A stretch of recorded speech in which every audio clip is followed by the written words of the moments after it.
Como todos saben, en Argentina, el fútbol es el deporte rey. En los más de 150 años que lleva practicándose este juego en nuestro país, han surgido cientos de historias, anécdotas o mitos. Es por eso que en este video, bastante diferente a los que suelo hacer, voy a explicar este iceberg con algunas de las historias o mitos más conocidos, y otros no tanto, del fútbol argentino. Va a ser un video bastante largo y que me llevó muchísimo tiempo hacer, por lo tanto, disfruten.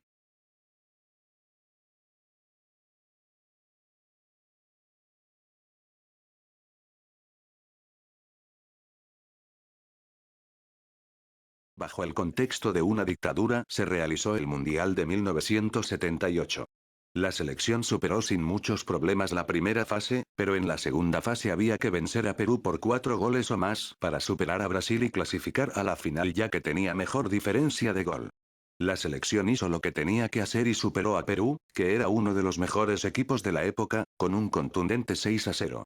Según muchas teorías, la goleada se pactó con el gobierno peruano a cambio de 35.000 toneladas de grano para el pueblo argentino y $50.000 para los jugadores peruanos. Según los testimonios, documentos y videos de la época a los que tuvimos acceso, este resultado que permitió que la selección de la dictadura lograra su primer objetivo, jugar la final del Mundial, fue gracias a dos factores: un complot político entre los dos gobiernos y un presunto soborno a los jugadores y al cuerpo técnico que encabezaba el también fallecido Marcos Calderón. Germán Leguía era uno de los jugadores de la selección nacional que estuvo aquella noche en Rosario. Su testimonio es sorprendente. La gente te gritaba vendido, todo, no podía ir a ningún lado. Fue horrible, es difícil ver o probarlo, ¿no? Ahora, ¿por qué se habla? Porque ese Argentina a Perú no le ganaba 6-0, pero así, ni de casualidad. Era imposible que nos ganen 6-0. Se sabe que en los programas del Pollo, la mayoría del tiempo se habla acerca de lo que sucede con Boca, y pese a que siempre dijo que era de All Boys, muchas veces se lo vio enojado o triste luego de derrotas de Boca, además de la famosa pregunta que le hace a muchos jugadores sin ninguna clase de contexto de ¿y si te llama Román? Puede ver un poco mejor. Escúchame, ¿vendrías a la Argentina si te llaman de algún club importante? ¿Cuándo? Si te quieren incorporar de Boca para el año que viene. ¿Decís que sí o no? Pensaba que iba a hablar del partido, me saliste con otra cosa, pero no, yo creo que ya lo hablé.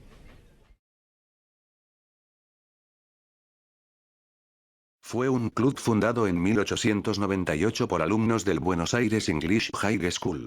Durante la época del amateurismo fue el mejor equipo del país, ganando 22 títulos.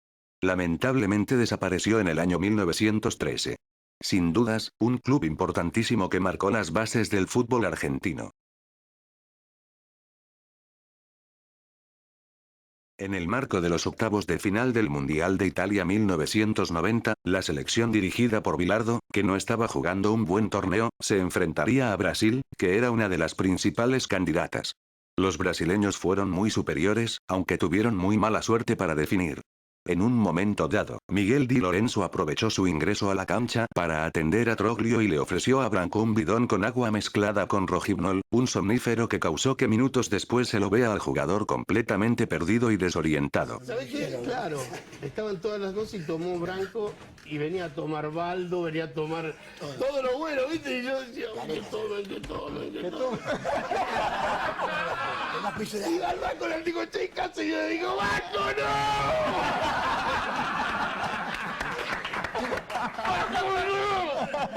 Y alguien, claro, se salvó Careca y se salvó Baldo. Yo quería Baldo, yo a Baldo le decía, Baldito, dale, Baldito. No es un calor bárbaro, le decía. Y él hijo de puta, te juro, se dieron cuenta justo. Porque Branco agarró y hizo así, y viste, Branco se la tomó toda, pateó la trivia y hacían pi. Yo quiero que vean ese partido. Porque el último. Escuchame, un contragolpe, Branco la fue para Ciso. Me durmieron. ¿Y cómo? Y después íbamos los dos micros. estaban los dos micros, y yo me siento adelante, y Blanco sentado adelante y me hacía, desde el micro enfrente me hacía.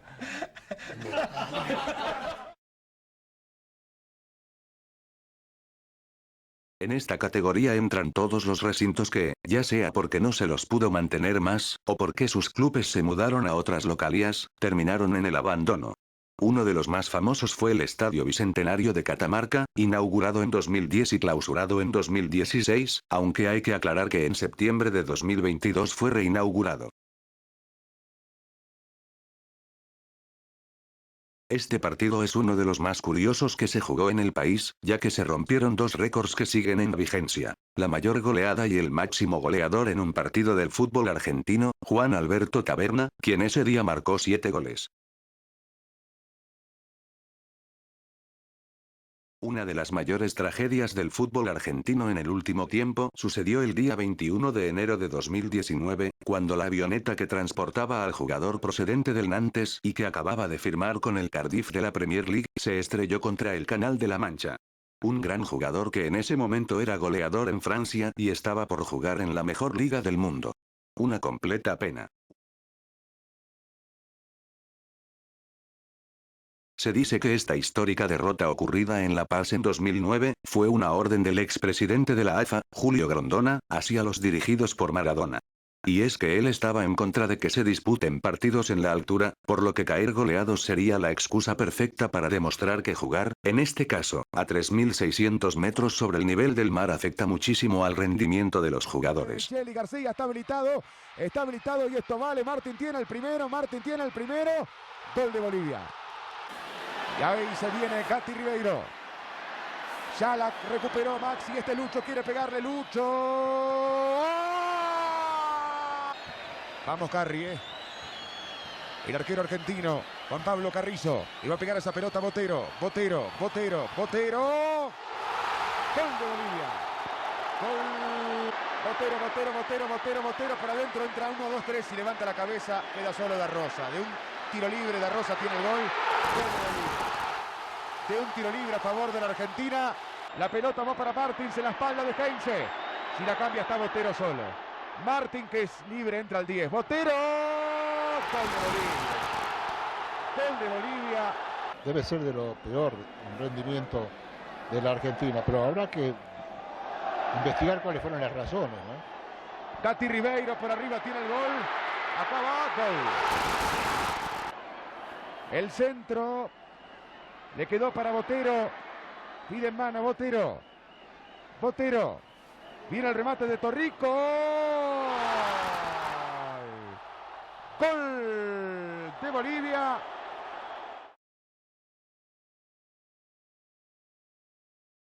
Todos saben que Argentina es un país muy cabulero, no hay ninguna discusión acerca de eso. Fue por esto que diversas supersticiones se hicieron famosas en nuestra sociedad y una de ellas es la de la Virgen de Tilcara, historia que se repite siempre en la previa de un mundial. El origen de esto se remonta al año 1986, en una concentración de la selección que se llevó a cabo en Tilcara, Jujuy, previa al Mundial de México. Según relatos de algunos habitantes, los jugadores le prometieron a la Virgen que si ganaban el mundial, volverían para agradecerle, cosa que jamás ocurrió. Con el paso del tiempo, y con cada vez más fracasos en mundiales, esta historia cobra cada vez más relevancia. El Club Deportivo Mandillú es un club de fútbol argentino fundado el 14 de diciembre de 1952 en Corrientes. Estuvo en primera desde 1988 hasta 1995, cuando por motivos económicos dejó de funcionar, pero lo verdaderamente curioso de este club es que en 1994 fue dirigido nada menos que por Diego Armando Maradona, quien luego de ser sancionado por doping luego del Mundial de Estados Unidos, inició su carrera como DT. Lamentablemente le fue muy mal, y es que de 12 partidos disputados, apenas ganó uno. Fue un partido jugado el 7 de marzo de 2019 por la Copa Argentina donde el Fortín cayó insólitamente contra Real Pilar, un club de menos de 2 años de historia. Se viene Ríos, pegale Ríos.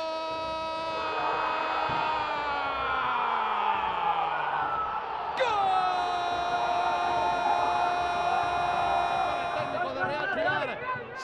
mira el cronómetro, esto se termina. Al borde de la hazaña, está real, al borde de la hazaña, señores. Señores, qué linda que es la Copa Argentina, por favor. Real Pilar, lloran sus jugadores, eliminan en esta Copa Argentina a un campeón del mundo. Esta particular cancha se encuentra ubicada en el meandro de Brian en Barracas, una especie de península formada por el curso de agua del riachuelo. Tiene capacidad para 1.500 espectadores y es local el Club Atlético Victoriano Arena, equipo de la 4ª División Argentina.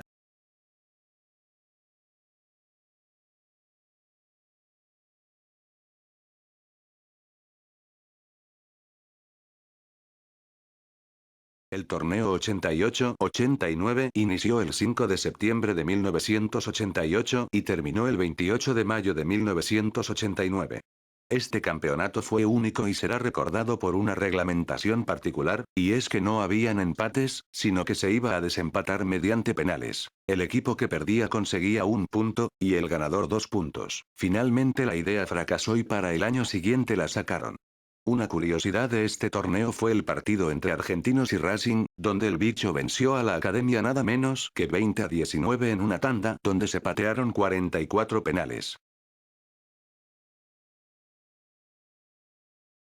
El Mundial de Rusia es, por lejos, uno de los más caóticos en la historia de la selección, no solo porque el equipo era horrible, sino, por los quilombos que hubo en la concentración, y meses antes del Mundial, por ejemplo, se dijo que Messi no quiso que juegue Lo Celso porque le ganó en un fútbol tenis, la foto de Ansaldi en el jacuzzi con su mujer, la piña de Pavón a Mascherano, Messi puteando a Becasese, el club de amigos armando el equipo para jugar contra Nigeria, el pedido de Sampaoli a los jugadores para que se manifiesten por el caso de Santiago Maldonado, entre otros muchos casos. Un buen reflejo de que las cosas no andaban bien fue la cara de Messi en el himno contra Croacia, o las declaraciones de Agüero después de terminar ese partido.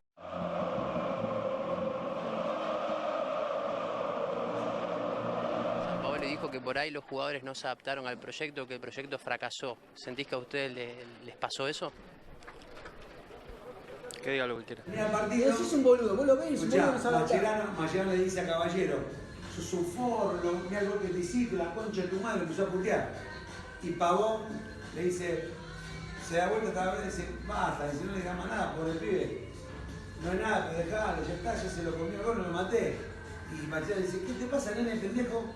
Vos cerrás el orto, Y Pavón apenas le dijo yo, ¡pum! Le dio una ñapi. ¿Pavón lo puso? Sí, van a dar. ¿Pavón lo puso Mascherano? Sale la ñapi que le pegó. Se arma el quilombo, no sale a ningún lado eso. No. Se arma el quilombo. Pero no hubo así, pendejo. Pavón es un guachiturro.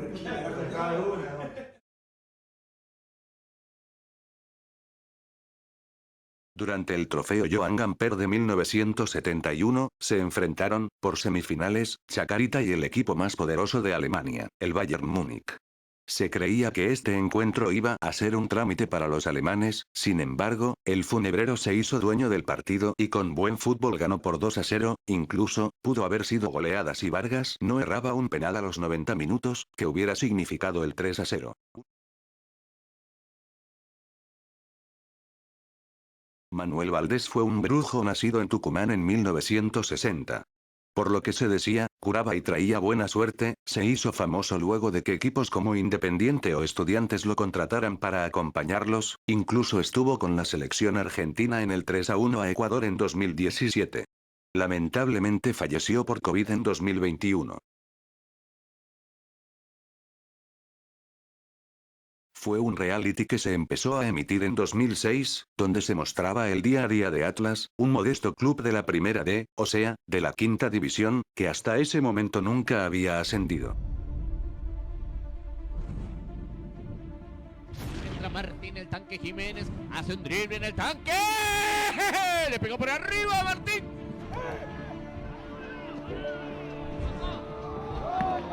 Anda, vamos negro, se da vuelta, ¡gol!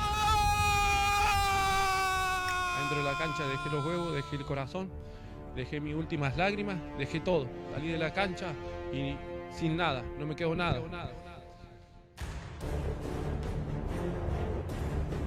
Voy a Acá nadie tiene excusa. La excusa lo transformamos en esfuerzo. Entonces nadie me pone una excusa en la mierda. ¿Está? Nadie pone excusa en la mierda, nosotros tenemos que ir para adelante y tenemos que empezar a ganar. Pero para ganar se tiene que empezar a ver la unión a partir de ahora. La unión, ¿sabe qué? Todo el mundo se tira de cabeza, todo el mundo pone, todo el mundo traba, todo el mundo corre y este partido se gana. Dijo David.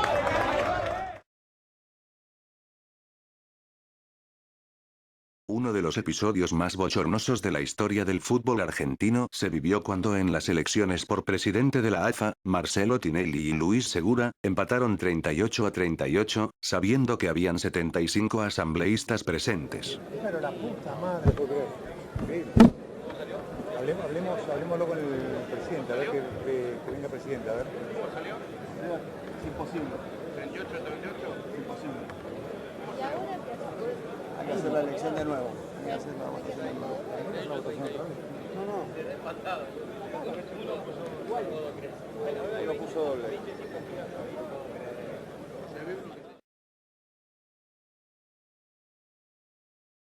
En 2001, la empresa de gaseosas Coca-Cola estaba buscando el arquetipo de un equipo modesto y pasional para grabar una serie de anuncios. Allí se encontraron a Yupanqui, un equipo que apenas promediaba 50 entradas vendidas por partido, al que bautizaron como el club con menos hinchas del fútbol argentino. Y en las malas, a mi lado siempre tú. No es tan fácil. ¡Vamos, Cristal, le ganamos, vamos! Sin embargo, siempre al lado mío. Hola chicos, buen trabajo, Escuchen a la gente que nos vino a ver, vamos.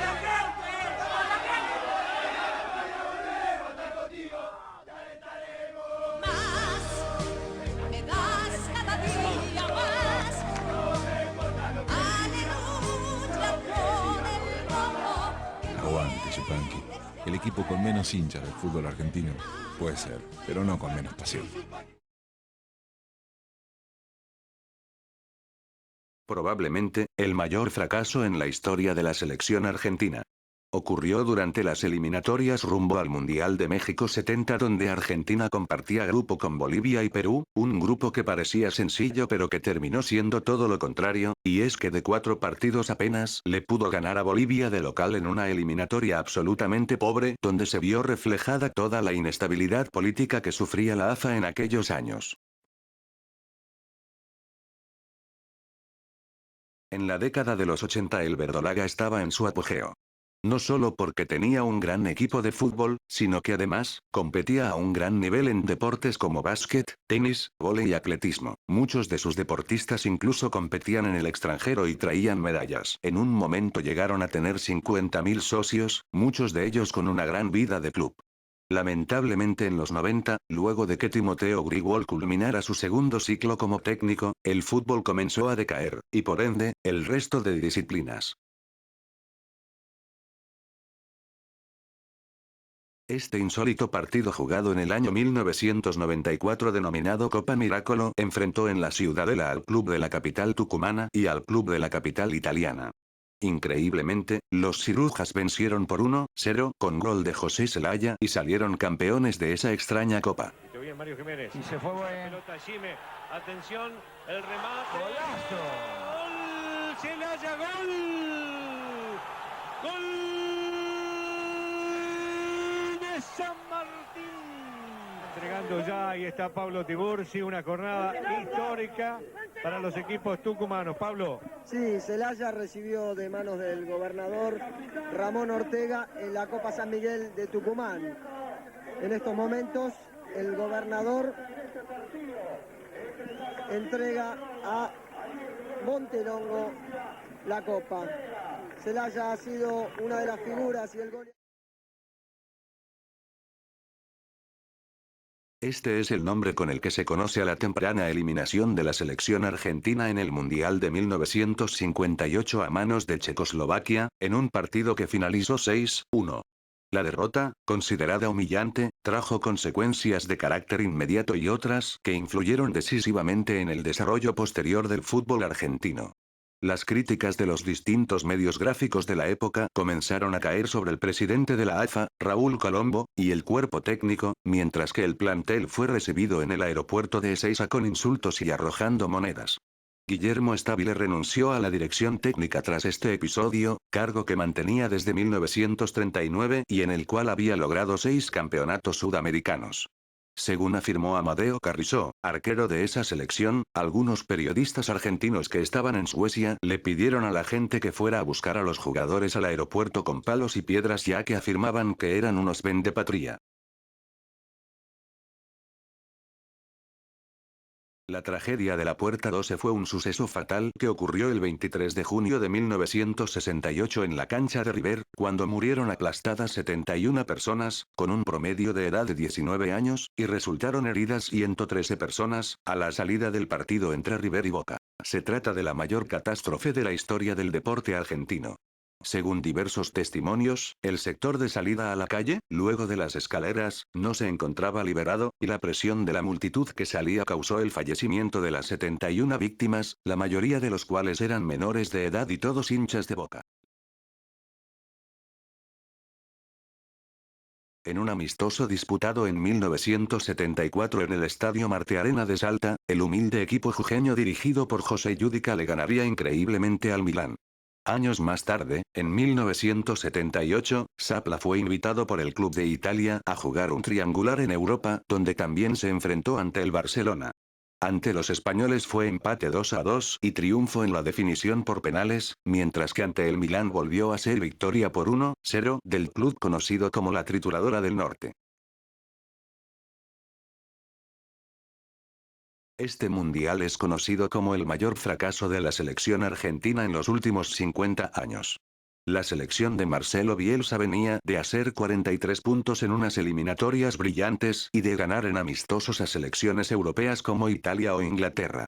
Ya desde el sorteo se tuvo mala suerte ya que tocó compartir el grupo de la muerte con Suecia, Inglaterra y Nigeria. Los meses siguientes no fueron para nada buenos ya que varios jugadores se lesionaron o llegaron con lo justo debido a las exigentes temporadas que disputaron, habiendo disputado la gran mayoría más de 60 partidos. El debut fue una victoria con lo justo a Nigeria por 1-0, pero los problemas empezarían en la fecha siguiente luego de un paupérrimo partido contra Inglaterra donde la selección caería por 1-0 en una desastrosa actuación de Juan Sebastián Verón, jugador al que muchos acusan de venderse a los ingleses ya que en ese tiempo jugaba en el Manchester United y era el mejor jugador argentino del momento.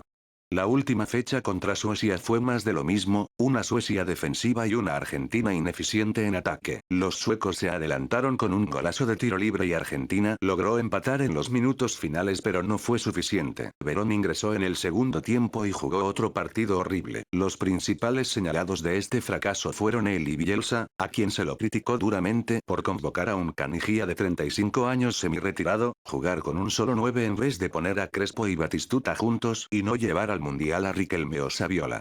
Sin dudas, un mundial totalmente olvidable. La tengo con Batistuta, no lo puede con Crespo igual. Hernán, no se me dan las cosas porque bueno, Hernán, vos también tenés que poner un poquito lo tuyo. Jugaste poco partido durante el año, tuviste mal, ponete bien físicamente, cerrá el orto. Vení papá, ¿qué le pasa? Ponete bien físicamente, cerrá el orto, empezá a correr y dale.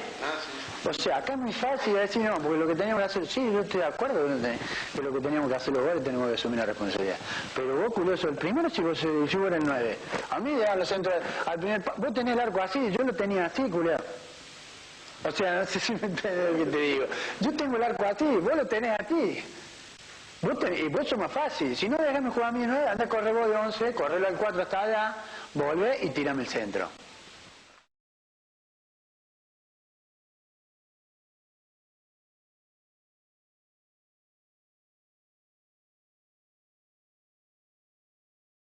Todos sabemos que Maradona siempre fue un muy fiel seguidor de la selección argentina, algunos de sus grandes momentos con la selección se dieron en el Mundial de Alemania 2006, cuando antes de cada partido arengaba y motivaba a los dirigidos por Peckerman, cosa que luego se veía reflejada en el campo de juego.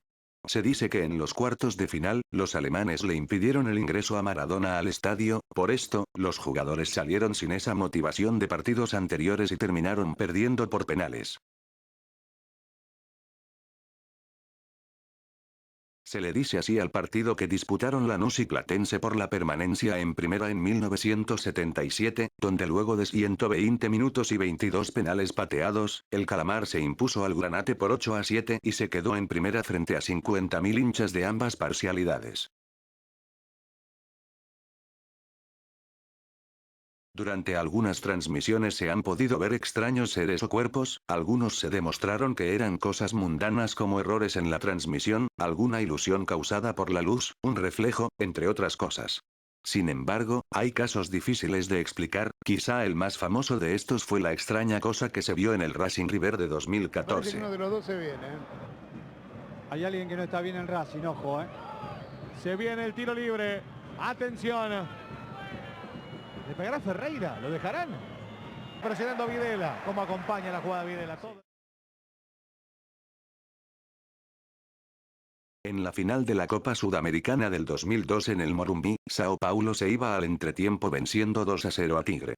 Cuando los jugadores del equipo argentino llegaron al vestuario, fueron agredidos por la seguridad del club. Según los jugadores, al arquero Alvin le apuntaron con un revólver. Además de eso, varios quedaron heridos tras recibir golpes, palazos, etc. Cuando se suponía que iba a iniciar el segundo tiempo, el equipo brasileño saltó al campo de juego, mientras que los jugadores de Tigre se quedaron en el vestuario. Debido a esto, el árbitro del encuentro finalizó el partido por abandono y proclamó a Sao Paulo como campeón. Esto, ¿qué fue lo que pasó, Paparato? No sé, fui a separar yo, no sé. Damián, ¿qué fue lo que pasó? Están cargando. Están cargando. Bueno, muy bien, Marcelo. Eso es lo que terminó irritando a los jugadores. Voces más el cuarto árbitro van a tomar una determinación. Dijo que esperaba 5 minutos, recién contigo, Miguel. Sí, está mirando el reloj, Sí, sí. Está controlando el reloj. 4, sí, 5, ahí pone la mano. Partidos, 5 o suspendo. Partido suspendido. Ahí me hace un gesto, Cés, espera 2 minutos más y si no, movió la mano para un lado y para el otro, como se suspende. Están armando el tinglado. ¿El partido se suspende o se da por terminado? Te digo que acá están preparando el escenario para entregar los premios. Te digo, faltan 45 minutos, abandono, decretarán. Han interpretado que Tigre se niega a jugar los segundos 45 minutos. Fernando, te molesta. ¿El partido está terminado? Sí, el árbitro ha decidido dar por concluido y como no existen condiciones para poder repetir el tiempo que falta, entonces se ha considerado dar por concluido el partido y proceder a la premiación. Realmente una pena que haya terminado de esta forma y que ustedes hayan sufrido lo que sufrieron, ¿no? Sí, una pena, no encuentro sentido. La verdad que van ganando 2-0, repito, estaban jugando mejor que nosotros. No, para que nos esperen, haya una zona liberada, nos caguen a palo, después saquen un fierro. Cuando se cae uno, saca el fierro y empieza a amenazar. A Damián Alví le pega un bastonazo de frente en medio del pecho. La entrada al vestuario nos rompieron la entrada de la cancha, todos los vidrios. Ni uno dejaron libre, ni uno sin romper. Nos tiraron botellas de cerveza, piedra. Hasta ahí, quizás si querés, normal. Está mal que lo diga, pero hasta ahí si querés, normal. Después que no nos dejen hacer la entrada en calor, que nos prepoteen, que venga la gente de la Confederación y nos empuje. Un chiquito, un viejito de la Confederación, empujándonos para que no terminemos la entrada en calor. La verdad, si vos me decís, ¿tiene algún sentido? No lo encuentro. Por ahí hablen con alguno de San Pablo y le digan, sí, lo hicimos por X cuestión. Yo no la encuentro. Que nos hayan tratado como nos trataron desde que llegamos a Liberaron la zona y 2 de ellos sacaron 2 revólver. Hay 2 o 3 jugadores lastimados. Eso es San Pablo. Encima son cagones porque mano a mano no se la aguantan. ¿Qué van a hacer, Pipo? Nada, sacaron 2 revólver, no se juega más. Los promedios nacen en el año 1957. El torneo constaba de 16 equipos que se enfrentaban en 30 fechas. Como solo había un descenso, la pelea por la permanencia no era algo muy emocionante, por esto decidieron añadir los promedios, que contarían las temporadas 56 y 57. El primer equipo que descendió con esto fue Ferro. Supuestamente se crearon con el fin de lograr que los equipos siempre se concentren en hacer la mejor campaña posible y no simplemente en salvarse de quedar últimos, y así brindar un mejor espectáculo, pero se cree que la verdadera razón fue para garantizar la permanencia de los equipos grandes en primera. La primer polémica llegaría en el año 1961, cuando agregaron un descenso más. Ese año, descendieron los Andes y Lanús, equipo que siempre había hecho campañas de equipo media tabla, pero nunca tan malas como para bajar de categoría. La polémica aumentó más cuando en la temporada que descendió Lanús, Ferro había quedado penúltimo, pero se terminó salvando porque anteriormente había hecho buenos torneos. Finalmente, en 1963 sacaron los promedios, pero volvieron en 1982 luego del descenso de San Lorenzo. Sucedió en la segunda fecha del Mundial de Italia 90, la Argentina se enfrentaba a la Unión Soviética y estaba obligada de ganar para no irse en primera ronda. En el primer tiempo, cuando el partido iba 0-0, Kuznetsov se anticipó a Basualdo y cabeceó cerca del área chica, pero Maradona logró meter un manotazo y evitar el gol. Argentina terminó ganando 2-0. No solo en el fútbol argentino, sino en todo el mundo, hubo casos donde un equipo al sentirse perjudicado, decidió irse del campo de juego en pleno partido. Algunos ejemplos de esto son, la final del Federal A entre San Jorge y Alvarado, donde en el primer tiempo los tucumanos recibieron 6 amarillas y 2 rojas y reclamaron que había una posición adelantada en un gol de Alvarado. Debido a esto, los jugadores primero se sentaron y luego se fueron de la cancha. O también un caso más insólito todavía porque sucedió en un amistoso, Boca perdía 2-1 con Olimpia hasta que en el minuto 89 el árbitro cobró mal un penal a favor de los bosteros que fue ejecutado 2 veces por Walter Bow a causa del adelantamiento del arquero. Inmediatamente fue expulsado por exceso verbal el capitán de los paraguayos, Claudio Vargas, y el entrenador Fernando Jubero, quien al ver la roja, le hizo señas a sus jugadores para que se retiraran. El centro. La pelota pega en el pecho de Rolín. ¿Cómo hizo Espinosa para ver penal? ¿Cómo hizo Espinosa para ver penal? Claro, imagínense, 44 del segundo tiempo, la pelota pega en el pecho. Pero y él estaba cerca. Remata y en línea levanta la bandera y dice, no, se adelantó. ¿Para qué? ¿Para qué? Bow remata, gol. El 2-2, los jugadores de Olimpia entraron en cólera.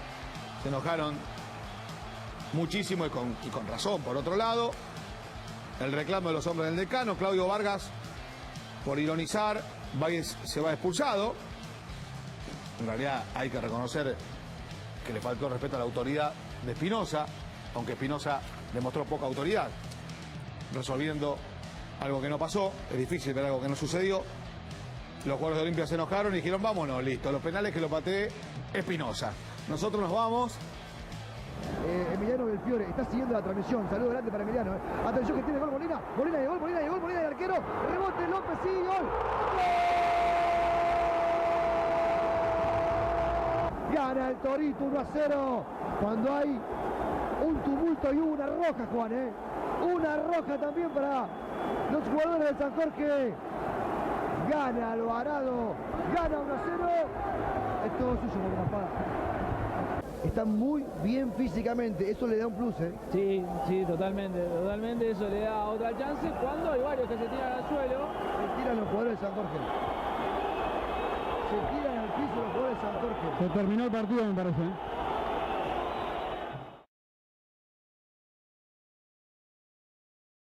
Boneco fue el perro talismán que acompañó a Independiente en la década del 70, pero primero, hay que conocer la historia de su mejor amigo, Juan Carlos Malodín, mejor conocido como Lolo. Este era un vagabundo brasileño totalmente desahuciado, odiaba tanto su vida que decidió suicidarse abandonando su persona en forma total, estuvo con una pierna engangrenada, viviendo bajo un puente en Palermo. Fue entonces cuando apareció Boneco, quien le lamió la herida durante días hasta que misteriosamente sanó y en ese momento se volvieron amigos inseparables. Lolo le enseñó trucos y modales a Boneco, y así se empezaron a ganar la vida, presentándose en circos y fiestas infantiles, pudieron alquilar un departamento y recorrieron el país hasta terminar en Independiente, el club de sus amores, en donde de a poco comenzaron a quedarse en las concentraciones y las prácticas.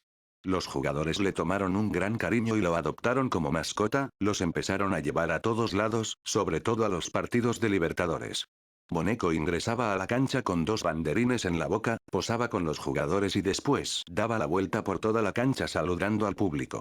Era tan fiel, que cuando Lolo murió, Boneco se quedó debajo del cajón durante todo velorio de su amigo, a quien acompañó hasta el cementerio y se quedó allí sin que nadie pudiera sacarlo, no aceptó la comida de nadie y se dejó morir al lado de la tumba de su gran amigo.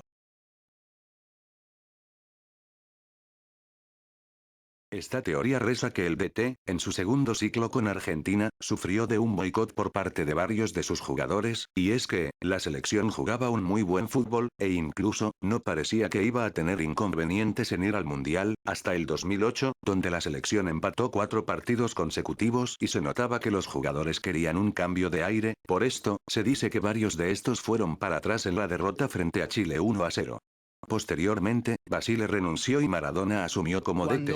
Cuando Román le avisa al técnico de la selección, te están haciendo la cama, ¿cómo te están haciendo? Sí, lo están poniendo a Maradona, se lo dijo de Beijing. ¿Se acuerdan? Campeones olímpicos. Te están haciendo la cama acá 6 jugadores de la selección, se lo dijo bien clarito. Respuesta del Coco.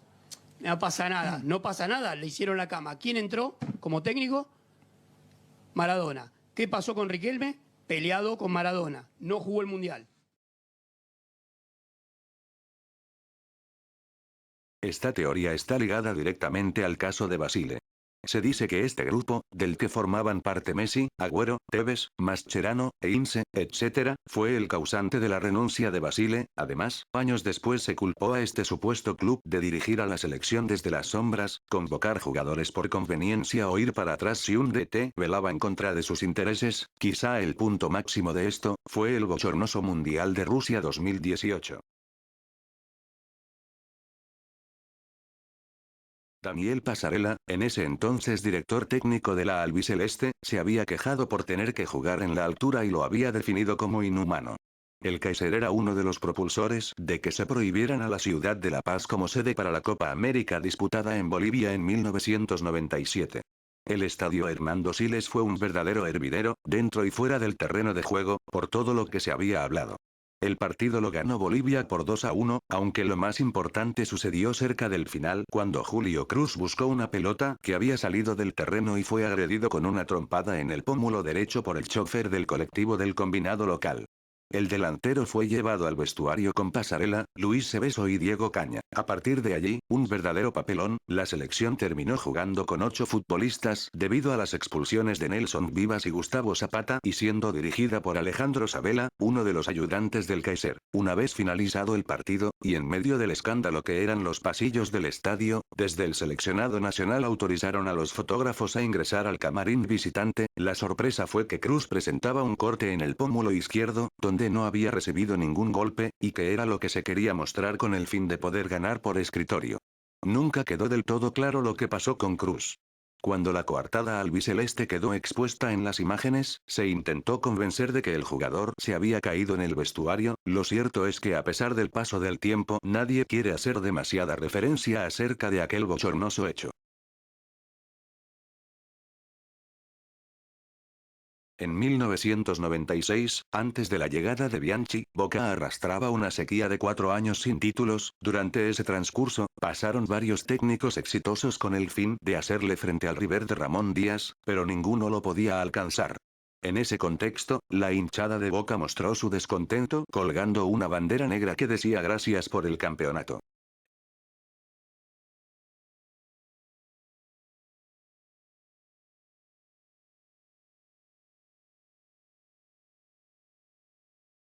Racing vivió uno de los mejores momentos de su historia luego de ganar la Libertadores del año 1967 y vencer en la Intercontinental al Celtic de Escocia ese mismo año. Se dice que por esto, un grupo de hinchas de Independiente ingresó durante la noche al cilindro y enterró 7 gatos en una de las porterías. Increíblemente, luego de esa magnífica temporada, Racing no volvió a salir campeón.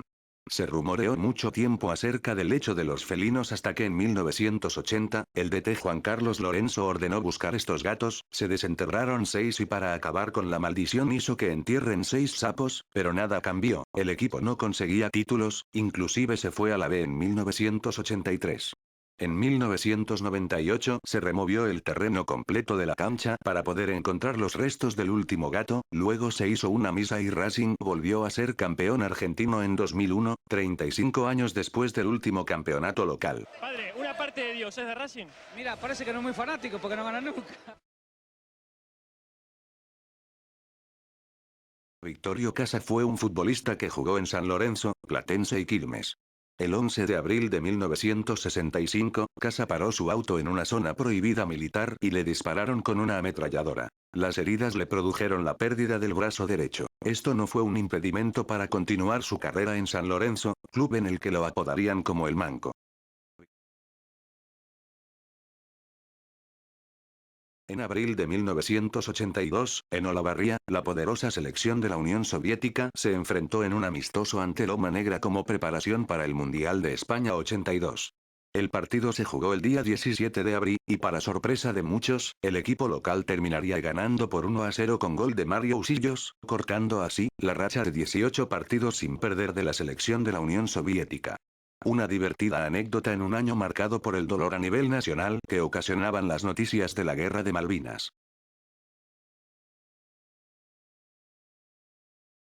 Durante toda la historia del fútbol argentino hubo equipos que ya sea por sus lazos políticos, o porque sus presidentes tenían cargos importantes en la AFA, fueron beneficiados constantemente, por ejemplo, Arsenal durante toda la época de Grondona. Actualmente, los famosos equipos del poder son Bolívar, Barracas Central y los clubes de Santiago del Estero, de los que hablaré más tarde, ya que ahora, me voy a enfocar en Bolívar y Barracas. Bolívar es una institución deportiva fundada en 2002 por Marcelo Tinelli. La disciplina principal de este club es el vóley, donde ganó varios torneos locales e internacionales. Bolívar comenzó a incursionar en el fútbol en 2019 y se hizo conocido en el ascenso cuando obtuvo un lugar en el Regional Federal sin ninguna clase de mérito deportivo, seguido de alevosos errores arbitrales que lo ayudaron a ascender en 2021 al Federal A, o sea, a la tercera división. Mientras que Barracas Central es un club histórico del ascenso argentino, que incluso llegó a jugar algunos años en primera durante el amateurismo y los primeros años del profesionalismo. Fue fundado en 1904 y empezó a tomar relevancia luego de ascender desde la B Metropolitana hasta la primera en apenas 2 años, en muchos casos, gracias a errores arbitrales muy groseros, ni hablar que juega en un estadio que no cumple los requisitos mínimos para ser de primera división, pero como es el club del presidente de la AFA, Chiqui Tapia, nadie puede hacer nada al respecto.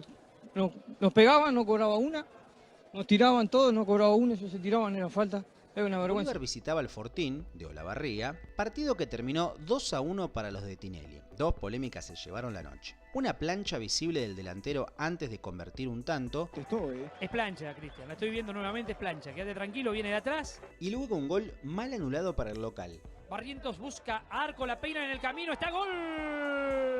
No, lo anula. Por una falta contra un central de Ciudad de Bolívar. Bolívar empató 2-2 frente a Liniers. Para no perder la costumbre, otro penal polémico a favor del equipo de Tinelli. Esta vez, Lucas Jara fue designado como juez.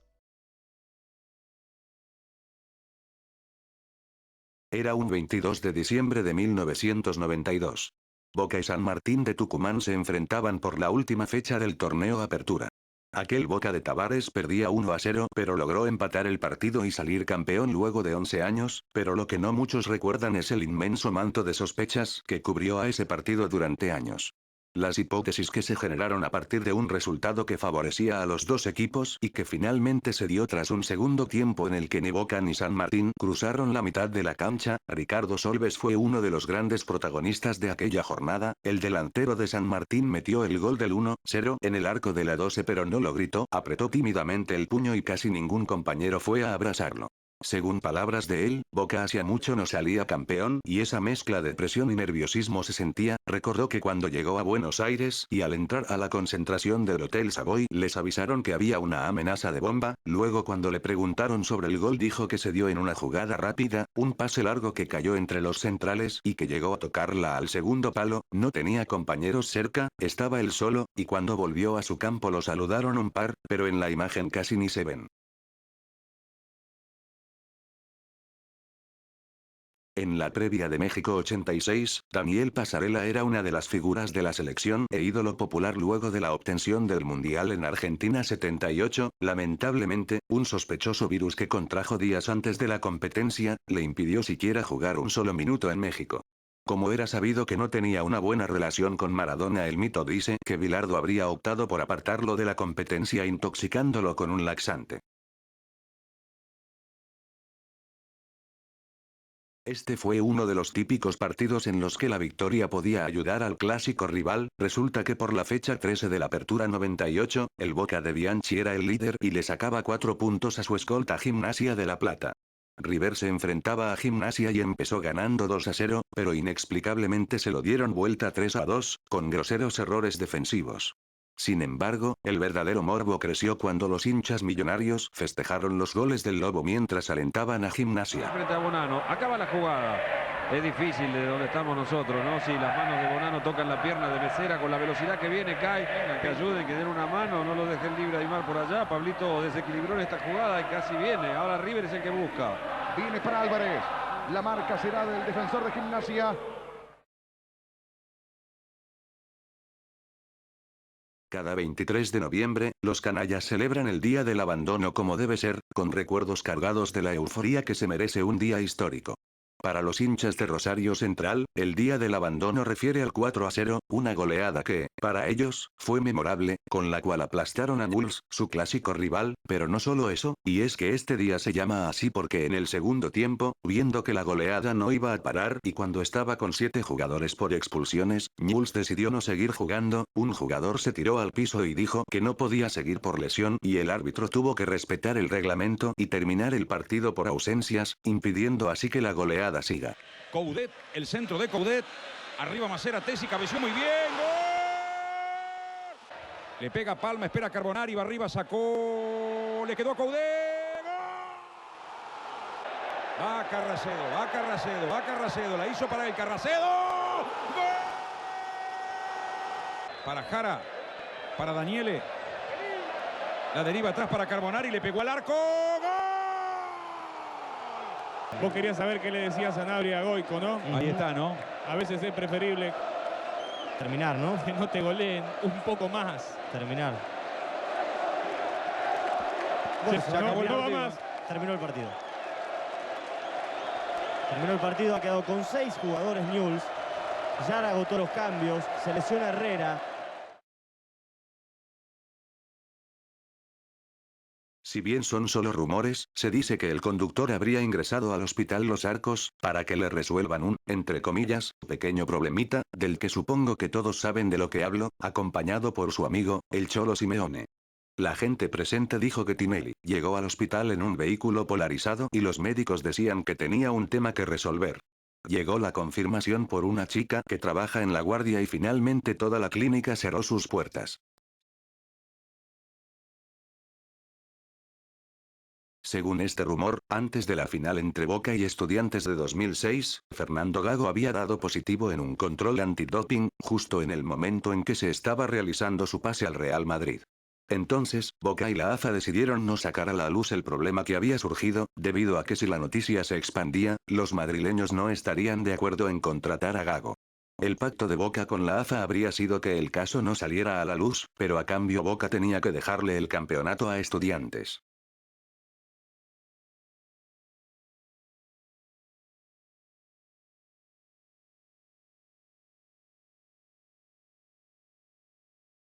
En el Clausura 2004, por la última fecha del torneo, River se jugaba el campeonato mientras que Rafaela la permanencia. Para que ambos equipos logren su objetivo, debían empatar, cosa que obviamente hicieron. River salió campeón y Rafaela jugó la promoción, haciendo que Chacarita descienda directamente.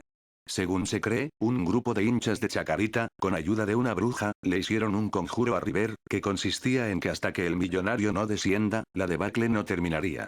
Curiosamente, a partir de ese año comienzan las malas campañas de River, hasta finalmente culminar en el descenso de 2011. Cabenagui para entrarle, ¿eh? Allí va, Cabenagui. Saque de delante. Qué bien la hizo el Buñe. Salas. ¿De dónde viene a buscar? Mascherano. Pereira. Mascherano. Montenegro, Mascherano, Gallardo, todo sigue. Fue un dirigente que presidió el Deportivo Español entre 1978 y 1996. Durante ese tiempo, el gallego vivió su época dorada, consiguió su segundo ascenso a primera en 1984, en la que permaneció por 14 años, participó en copas internacionales, sumó más de 20.000 socios, remodeló el estadio convirtiéndolo en uno de primer nivel para la época, e incluso estuvo en la pelea por contratar a Maradona en 1980. Pero el éxito fue directamente proporcional a la caída. Río Seoane decidió fusionar el club con otras entidades de la colectividad, el Club Español de Buenos Aires y el Hospital Español de Buenos Aires, formando la Unión Española, una entidad que años más tarde fue disuelta bajo sospecha de fraude fiscal. La inestabilidad institucional, los descensos y la crisis financieras terminaron llevando al club a la quiebra hasta su cierre y abandono durante años. Y también comenzaron a aparecer las causas en contra de su máximo directivo como fraude de contratos, estafas, quiebra fraudulenta y arreglo de partidos. Hasta que en 1994, un dirigente opositor al que Río Seoane amenazó de muerte durante una discusión, apareció muerto, y el español fue condenado a 3 meses de cárcel por su supuesta implicación en el hecho. Finalmente, Río Seoane falleció en 2015 a los 80 años en una clínica psiquiátrica. Es ignorante, un fanfarrón, un falluto, es un drogadito, permanentemente, así lo demostró en el campeonato del mundo. Lo que pasa es que Maradona vende, entonces es decir, es un drogadito que quedó comprobado en el campeonato del mundo. Te mando a los abogados ahí para... Acá están, Dieguito, ya están acá. Un tema muy duro como es la droga, yo no le escapo a esto. Creo que el que está muy desinformado es este hombre, el que ensucia gratuitamente. Me parece que acá estamos hablando de alguien que se tiene que ir del fútbol definitivamente. Este hombre está acusado de estafa. Este hombre fue acusado de haber quemado a una persona. Sí, claro. Entonces, no me puede venir a decir a mí de que yo no tengo moral como para hablar de la droga. Sí, sí, yo estoy adentro. Yo juego del lado de adentro. Y no lo digo con ningún orgullo. Lo digo sí para que los chicos no se prendan en la droga. Está muy bien, Diego, está pero claro. Que él dé, porque no tiene grandeza, pero que dé un paso adelante y diga a cuántos estafó y si es verdad que él pagó tanto para salir de la cárcel por la muerte que hubo en el Deportivo Español. Quiero saber si usted puso dinero en el último partido, y le voy a decir el partido, Racing Huracán de Corrientes. Sí. ¿Usted puso 40.000 pesos? No sé cuánto. Una cifra determinada. En 1963, durante una gira amistosa con el Real Madrid, Alfredo Di Stéfano fue secuestrado en Caracas. El suceso ocurrió un 24 de agosto en el Hotel Potomac de la capital venezolana. De ese lugar fue secuestrado por las Fuerzas Armadas de Liberación Nacional de Venezuela, una organización guerrillera en contra del gobierno del entonces presidente Rómulo Ernesto Betancourt. El secuestro duró 72 horas y luego de que la organización lograra su cometido de llamar la atención, Di Stéfano fue liberado un miércoles por la mañana, y ese mismo día, fue titular en el partido por la noche frente a Sao Paulo. Winston Coe fue un futbolista que se desempeñó como defensor en Barracas Athletic. En 1906, ante la ausencia de un arquero, se ofreció para estar debajo de los 3 palos, algo irónico ya que le faltaba todo el brazo izquierdo. Jugó 3 partidos, el primero contra Estudiantes de Buenos Aires, donde perdería 2-1 y donde tuvo una gran actuación. Lamentablemente entre los 2 siguientes partidos recibiría 16 goles y tuvo que dejar el arco, sin dudas una de las anécdotas más increíbles de nuestro fútbol. En 1984, Boca estaba sumido en una crisis institucional y deportiva que lo llevó al borde de la quiebra, a punto tal que debió ser intervenido. El 8 de julio de ese año, Boca se tenía que enfrentar a Atlanta, pero como los profesionales habían iniciado una huelga por falta de pago, hubo que jugar con juveniles de la 4ª y la 5ª. Justo ese día, los juveniles de Boca no tenían una camiseta suplente y la tradicional se confundía con la azul que usó Atlanta, por lo que tuvieron que jugar el primer tiempo con una remera de entrenamiento con los números pintados con un fibrón. La derrota de Boca por 2-1 frente al Bohemio quedó sepultada por el dolor y el recuerdo de lo que fue ese episodio de las remeras blancas con los números borrándose por la lluvia. Esas imágenes quedaron en la memoria colectiva como una síntesis perfecta del desastre institucional. El 31 de mayo de 2013, Quilmes le ganó 1-0 a Racing, lo que complicaba muchísimo a Independiente, que se jugaba la permanencia en primera y uno de sus rivales directos era el Cervecero. Luego del partido, se filtró que hinchas de Racing amenazaron de muerte a su propio plantel en caso de que este le gane a Quilmes, señalando que si este equipo no le ganaba a Racing, habrían balas para todos.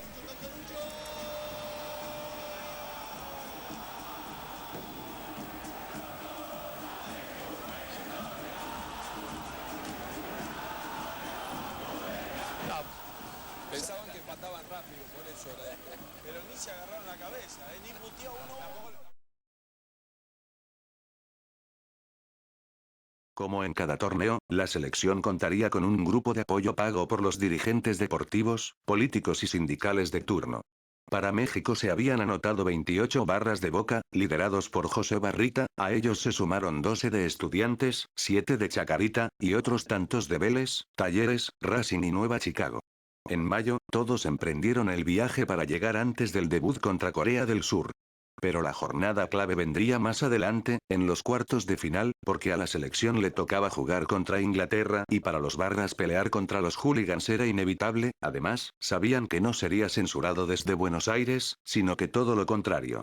Los hooligans estaban instalados en Monterrey, donde destrozaron varios locales y bares del centro tras empatar con Marruecos. Cabe aclarar que además de los barras se sumó también un grupo de exiliados y otro de unos 50 escoceses principalmente del Celtic, dispuestos a dar una mano. El encuentro se iba a jugar el 22 de junio en el Estadio Azteca. Los ingleses estaban en las ciudades de varios días antes, puesto que ya habían jugado allí frente a Paraguay, fue así que los argentinos empezaron a planear la emboscada.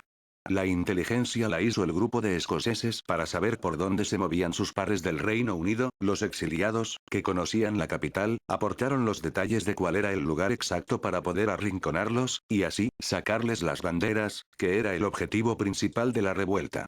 Hubo una reunión de todos los barras y se convino que un grupo atacaría de frente cercándolos, y otro vendría de atrás y en esa encerrona, les sacarían las banderas.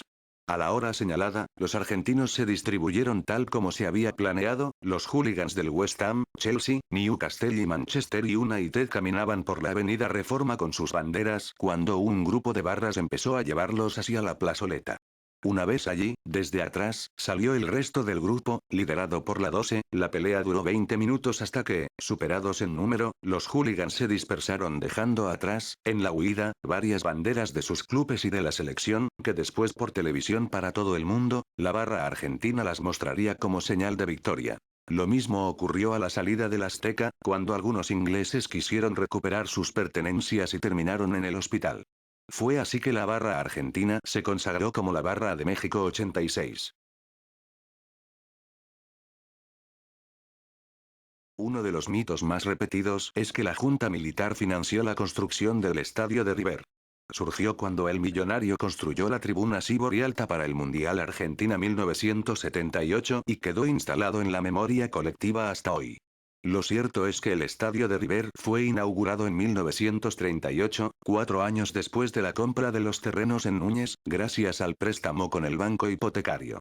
Este tenía la forma de una herradura porque el préstamo no alcanzó para levantar el anillo completo y así se mantuvo hasta 1957, cuando gracias a la transferencia de Enrique Omar Sibori a la Juventus, pudo construirse la actual tribuna Sibori baja y media. De esta manera, la herradura pudo cerrarse en un círculo perfecto. Casi 2 décadas más tarde, la Junta Militar liderada por Videla asumió el poder y creó el ente autárquico Mundial 78, con el objetivo de remodelar los estadios que albergarían aquella copa, entre ellos el de River, que en agosto de 1976 firmó un acuerdo con este ente para construir la Sibori Alta y llevar a cabo otras remodelaciones.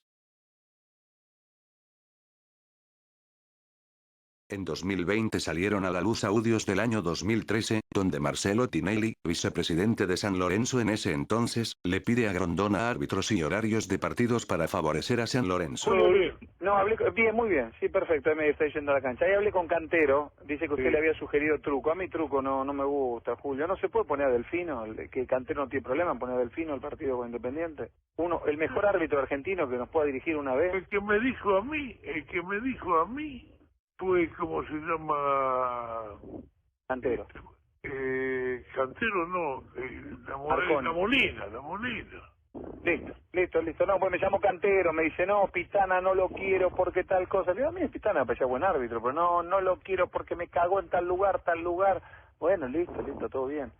Me dice, Truco. Le digo, no, Truco nos echó a Tracalurce a los 30 metros, es un burro, es un desastre, le digo. Le digo, pon un árbitro bueno, Javier, le digo, ¿por qué no pedís un árbitro bueno, Delfino? Dice, no, a mí Delfino me gusta, qué sé yo. Bueno. También se filtraron otros audios donde hablan sobre el posible descenso de Independiente. Pero River va a ayudar. River va a ayudar, exactamente. Vos vas a ser el boludo. Sí, ya sé. Vos no tenés nada que ver, vos no podés llegar. Ok, sí, River va a ayudar y tendría que ayudar Lanús ahí, hay que decirle a Russo que ayude también. ¿Querés que te diga cuál es el problema? Sí. Al jugar San Lorenzo y Argentino Junior el lunes, no está decidido el descenso. Entonces, si juegan el domingo y está decidido el descenso, piensan en una hecatombe en Avellaneda, Barraca y toda la cancha arriba. El domingo. Claro. Entonces, al tener el impasse, aunque pierda Independiente, no sabe qué pasa.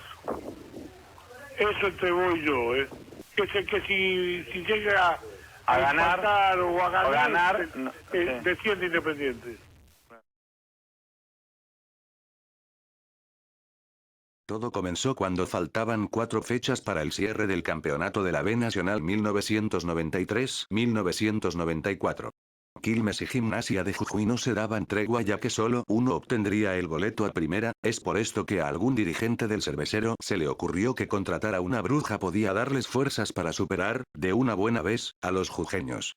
Esta bruja se hacía llamar Dora y residía en Chascomús. Fue así que un grupo de directivos de Quilmes decidió trasladarse más de 100 kilómetros para llegar al santuario de quien daría, para ellos, el empujón definitivo rumbo al ascenso. Llevaron fotos de figuras propias y del rival, Dora hizo su tarea y emanó su vaticinio, Quilmes vencería a Deportivo Morón como local y Gimnasia de Jujuy sería goleado 3-0 por Douglas Haig. Para el 28 de mayo, la mitad del pago prometido a Dora estaba hecho. El 50% del trabajo, también, y es que Douglas Haig puso en aprietos al lobo jujeño con un 3-0.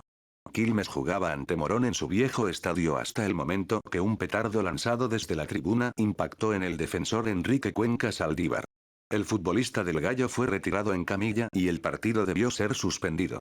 Esa agresión a Cuenca cambió los planes de los dirigentes quilmeños, quienes no quisieron pagarle a la bruja la segunda mitad del monto total de 4.000 pesos acordado, con el argumento de que el partido aún no se había terminado de jugar, la eficacia de su labor no estaba comprobada, y así, la leyenda se instaló, Dora había hecho caer una maldición de 13 años sin éxitos deportivos por culpa del accionar dirigencial. Pocos creían en aquellas versiones iniciales, pero la primer prueba se dio unos días después. Morón dio vuelta el resultado y lo que en el sur era algarabía se transformó en preocupación. Fallaron un penal y perdieron 3-2. Quilmes no volvió a ganar ya que cayó con la Ferreré y empató con Instituto y Atlético Rafaela. El equipo se alejó de la cima, debió disputar el reducido por el segundo ascenso y se marchó en semifinales tras perder con Instituto. Fueron un total de 5 finales perdidas consecutivamente entre el 2000 y el 2003, algunas completamente insólitas, como 2 remontadas distintas en los últimos minutos contra Belgrano. Fue así que en el año 2003 un hincha viajó hacia la tumba de la bruja Dora, diciéndole que si ascendían, le iba a arreglar la tumba con los colores de Quilmes.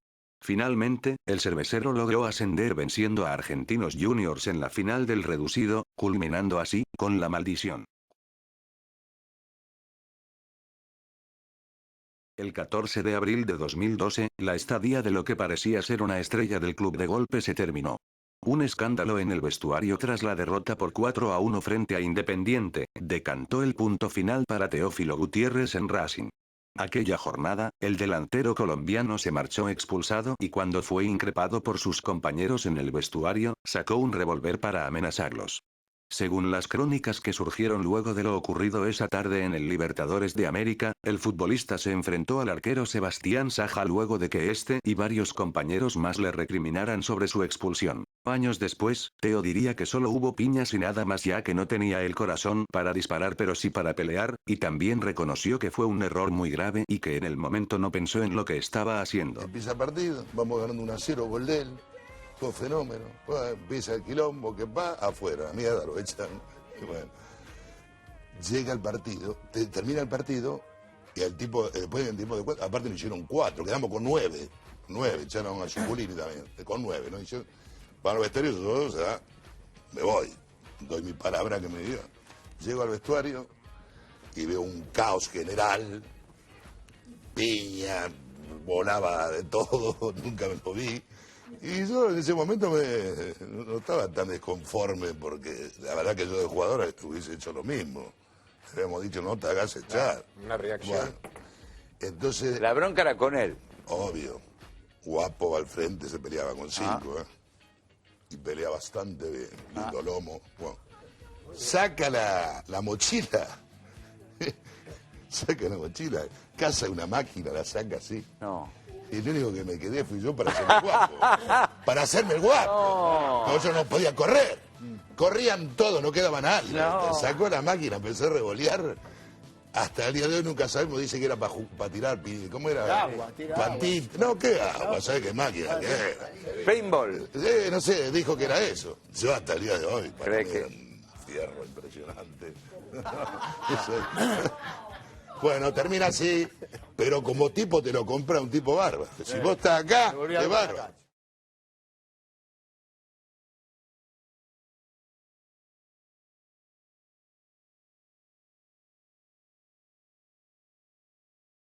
No hay mucho que decir acerca de esta guerra en particular. Este espacio es para destacar a algunos futbolistas que pelearon en Malvinas como Juan Colombo de Estudiantes, Omar de Felipe que estaba en Huracán, Luis Escobedo de los Andes y Gustavo de Luca que jugaba en River, son algunos de los ejemplos más conocidos. Algunos pudieron continuar con sus carreras, pero otros lamentablemente tuvieron que dejar el fútbol. He tenido la suerte de poder acomodar Malvinas en mi vida. ¿Cuánto pero tardaste? siempre algunos... ¿Cuánto tardaste en acomodarlo? Y a mí me llevó a hablar de Malvinas 7 años, más o menos. No hablabas ni una palabra. No. ¿Volviste a tu casa? ¿Tu viejo te preguntaba? ¿Tu vieja? No, mi vieja hasta hoy no me preguntó nunca. No quiere saber, niega el tema de Malvinas.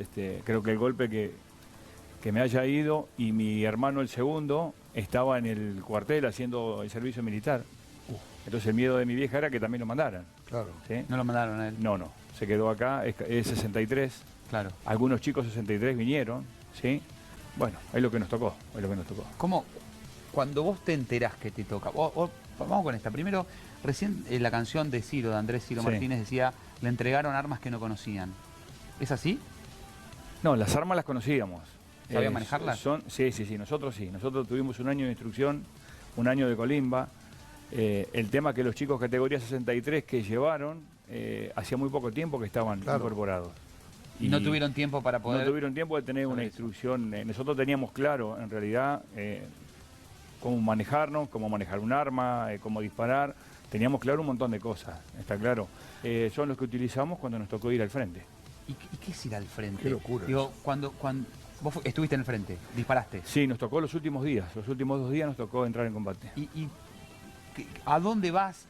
O sea, ¿te sentís solo caminando por el medio de la nada para tratar de encontrarte con qué? ¿Sabés? ¿No sabías? ¿Cómo es eso? Sí, en realidad es todo un proceso que fue pasando y bueno, en algún momento decidieron que la compañía del Regimiento 3 de Tablada, en ese momento, sea desplazada hacia donde venían los ingleses, ya combatiendo con los otros compañeros. Y una mañana que empieza un bombardeo feroz, eso habrá sido el 11 o el 12, que ya la guerra estaba próxima a terminar. 11 de abril. No, de junio, cuando ya terminaba. Estaba terminando. Final, sí. Y nos desplazan en helicóptero hasta el Moby Group y de ahí caminamos 10 kilómetros hasta la posición y esperar una orden para atacar, que llegó una madrugada donde nos tocó entrar en combate, subir, combatir con los ingleses. Bueno, nos replegamos después, pues, bajas, heridos, algunos chicos que murieron ahí. Y a las 24 horas se firmó la rendición y nos agarra caminando esos 10 kilómetros nuevamente hacia Puerto Argentino. El 2 de abril del 2002, Cristian Riquelme iba con 3 amigos en su auto por Don Torcuato cuando los interceptó otro coche, le taparon la cabeza con una campera y se lo llevaron. Estuvo 30 horas secuestrado, hasta que el jugador de Boca pagó un rescate de $16.000 y lo soltaron. Según algunas fuentes de dudosa calidad, este secuestro fue llevado a cabo por la barra de San Lorenzo con el fin de lograr que Román no juegue nunca más en el nuevo gasómetro, ya que, luego de este episodio, el ídolo de Boca no jugó nunca más ahí. Fue liberado por sus secuestradores el hermano de Juan Román Riquelme, que aquí se lo ve en compañía de su representante, Marco Franchi, cuando se va a encontrar con su hermano. Afortunadamente se encuentra bien. Tranquilidad en su familia. La investigación de Enríquez Reich y en vivo, desde la casa de Riquelme. Casi movimientos durante todo el día en la casa, salvo la llegada de un amigo de Juan Román Riquelme, que vive prácticamente pegado a la casa que tiene aquí en el barrio San Jorge. Y esto nos decía Leo Sosa. Salió todo bien, como todo esperado. ¿Lo golpearon, lo maltrataron en algún momento? En ningún momento. ¿Cómo fue el encuentro con la familia? El reencuentro. ¿Cómo te lo imaginas? Feliz. ¿La negociación cómo se hizo? ¿Con Román personalmente, por teléfono? Por teléfono. ¿Hablaban siempre con Román? Sí, sí. ¿Marco Franchi participó de la entrega del dinero? No. Un amigo de ustedes. Un amigo. ¿En dónde lo liberan en concreto? En Ramos Mejía. ¿Él lo pudo ver a los secuestradores? No, estuvo en todo momento con los ojos tapados. ¿Siempre Leo durante todo el cautiverio con los ojos tapados? Sí, siempre. ¿Lo amenazaron en el momento? No, trataron muy bien.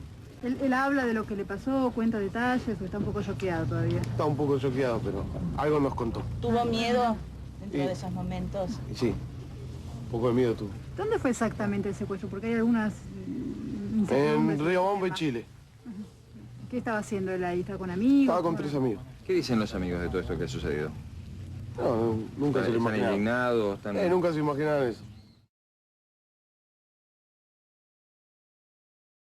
En 1998 la entidad Esfinge X, administrada por Marcelo Tinelli, compró al Badajoz de la Segunda División de España. Bajo su mandato, el club obtuvo una gran repercusión internacional, y registró las mayores cifras de abonados de su historia. Durante esta época, el club fichó decenas de jugadores argentinos y tuvo contratos con marcas como Topero Parmalat. Sin embargo, en 2001, tras varios fracasos en el intento de ascender a primera, Tinelli abandonó el proyecto. Un año más tarde, luego de la venta a su abogado Javier Tebas y la cesión al empresario Antonio Barradas, el equipo bajó a la tercera categoría, pero eso no es todo, porque en 2006 bajó a la cuarta categoría tras no pagar en el plazo a sus jugadores. Los problemas económicos no tenían fin hasta que finalmente el club desapareció en 2012. Actualmente hay un nuevo Badajoz, fundado por socios, peñas e hinchas fieles. Videomatch va a tener un club de fútbol en España. ¿En serio? ¿Cómo es eso, Marcelo? Vamos a comprar un club de fútbol. No. ¿En serio? ¿Me está cargando? Sí, vamos a hacer una ¿Me asociación. estás jodiendo? Sí, en serio. Así que Corol se va a ir a vivir por un tiempo. El nuevo club que va a tener Videomatch es un equipo de segunda división que se llama el Badajoz. ¿Pero vamos a poner la tarasca? A partir de ahora, no sé si vamos a poner la tarasca o no vamos a poner la tarasca. La cuestión es que vamos a tener un equipo de fútbol que se va a llamar Badajoz Videomatch, BM. Ya está contratado Mauricio López, jugador de Quilmes, que va a ir a jugar ahí. Basualdo de Boca, Pedro González de Boca, y se está negociando con Canigia o de joda. ¿Canigia al Badajoz? Todavía no le dijeron.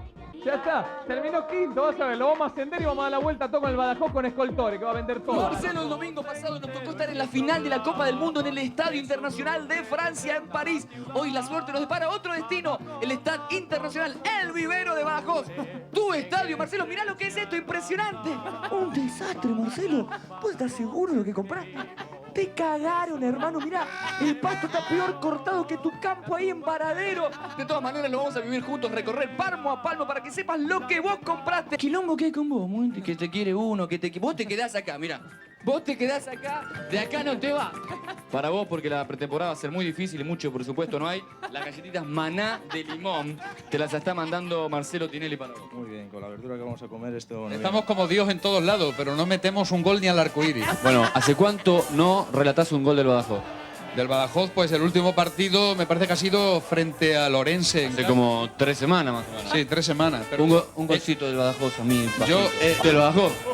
hombre, Sí, lo veo todo de verde. del Huelva no creo que sea. ¿Qué equipo lleva? ¿Qué equipo lleva? Ah, porque hoy los jugadores de Badajoz están de verde, te pusiste la verde. Yo que me pongo el traje con el equipo que juega. ¿Estás listo para el segundo tiempo? Por si llega...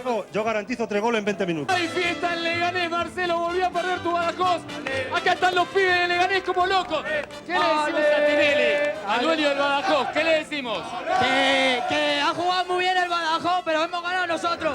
Marcelo, terminó el partido. El resultado no te lo voy a decir, ya lo sabés, me imagino cómo debes estar, cómo te debes sentir, no te voy a joder.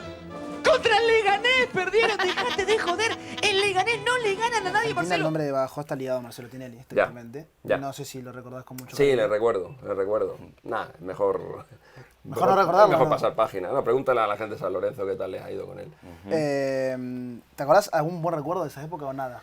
Trajo muchos jugadores. De la época de... Enhorabuena por Tinelli, por todos los jugadores que trajo y por toda la plata que se llevó. Muy malos, Enhorabuena. todos. No. Aquí vino Visconti, vino Mancuso, vino muy buenos jugadores, pero Tinelli vino a hacer negocio con ellos, vino a reírse de la afición de Badajoz, mandaba aquí a varios reporteros durante el mes a reírse de la gente y luego dejó el club hecho una porquería. El club acabó desapareciendo años después. Bueno, lo que es Tinelli, un gestor nefasto, un hombre de espectáculo, un hombre de show, un hombre de televisión, pero al mismo tiempo también un hombre que es capaz de presentarse a las elecciones de la Federación Argentina y conseguir un empate con votos impares, ¿no? Cualquier cosa es posible con Tinelli, ¿no? Fue un periodista partidario de Racing que el 23 de enero de 2013 fue encontrado muerto flotando en una pileta. Era un simple asado, como todos los que se hacían los miércoles en la sede deportiva porteña de Racing Club en Villa del Parque, sobre la calle Nogoyá. Pero todo terminó mal. Un cadáver apareció flotando en la pileta del lugar en medio de un charco de sangre. Los que lo acompañaron durante esa noche del 23 y 24 de enero y supuestamente encontraron su cuerpo, aseguraron que al hombre de 32 años le gustaba hacer cosas osadas y que en un momento dado este desapareció, subió a un techo, se tiró a la pileta y murió sin que nadie se diera cuenta. Pero lo cierto es que Nicolás, durante esa noche, y ya borracho, dijo que le gustaba lo que Javier Cantero, en ese entonces presidente de Independiente, estaba haciendo para limpiar al fútbol de los barrabravas. Justo uno de los que lo escuchaba soñaba con ser jefe de la barra de Racing y fue por esto que, probablemente luego de una discusión, terminaron matándolo a golpes, para posteriormente, arrastrar su cadáver a la pileta y tirarlo. Una vecina dio la pista clave, y es que en plena noche escuchó a alguien gritar, "No para, déjalo". Uno de los mayores misterios que rodea al Mundial de Argentina 1978 es la ausencia del mejor jugador del mundo en ese momento, Johan Cruyff. Hubo muchas teorías al respecto del por qué no fue, hasta que en 2010 decidió contar la historia real, y es que meses antes del Mundial, sufrió un intento de secuestro en su casa en Barcelona, le apuntaron con un rifle y lo ataron, pero logró soltarse y defenderse tanto a él como a su esposa e hijos. Según cuenta, ese suceso lo marcó mucho, toda su familia estuvo bajo custodia policial por meses, y el golpe psicológico fue tal, que decidió no jugar la Copa del Mundo para estar con su familia. Pero, ¿quién ordenó el secuestro y con qué propósito? Se cree que fue todo organizado por la junta militar para hacer que el astro holandés no vaya a la Argentina y ponga en peligro el título mundial para los locales.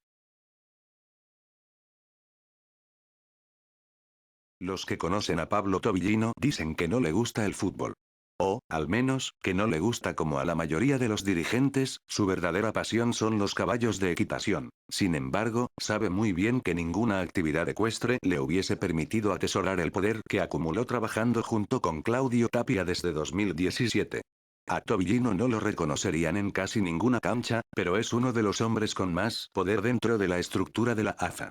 De perfil bajo y trabajando de la mañana a la noche en su oficina ubicada al lado de la de Tapia, Tobillino se convirtió en un hombre poderoso pero casi desconocido.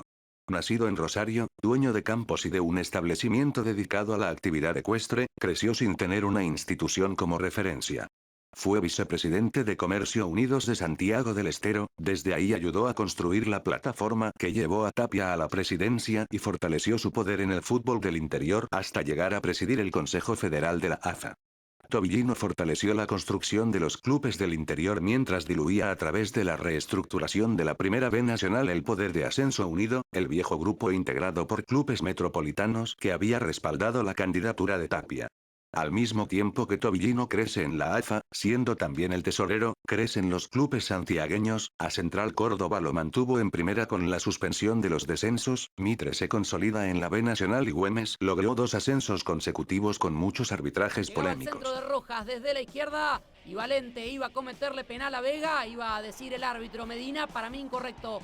El árbitro catamarqueño, que sancionaba el penal contra el 9 ex San Jorge, se tiraba la pileta, lo fabricaba Vega. Ganar la serie, ya que había perdido 2-1 en Entre Ríos. Sin embargo, Ruston le tapaba el penal a Leguizamón.